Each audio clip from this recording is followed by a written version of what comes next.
In today's video, I am going to teach you how to upload FAQ on Intercom.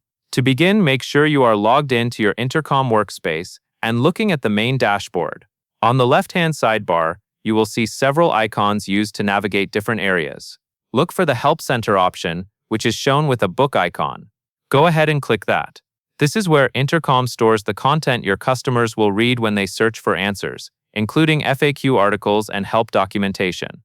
After you open the Help Center area, find and click Articles. This takes you into the section where you can view existing articles, organize them, and create new ones.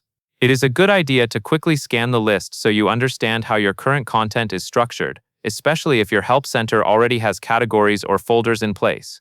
Next, move to the top right corner of the page and click New Content. This starts the process of creating a new article that can be used as an FAQ entry. Once the editor opens, you will add the two most important parts, the title and the content. Type a clear, specific title that matches what a customer would search for. For the content, write the answer in plain language. Keep it focused and use short paragraphs so it is easy to read. If Intercom offers templates in your workspace, you can also choose a template instead of starting from scratch.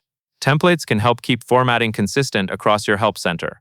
Once your title and content are ready, choose where the article should live. Select a collection or folder for the article. This step is important because it controls how users browse your Help Center and how related articles stay grouped together. Place the article in the collection that best matches the topic, so customers can find it quickly. Finally, click Save. This stores your new FAQ article in Intercom. After saving, take a moment to review what you entered to confirm the title is accurate, the instructions are clear, and the article is in the correct collection or folder. That covers everything you need to know.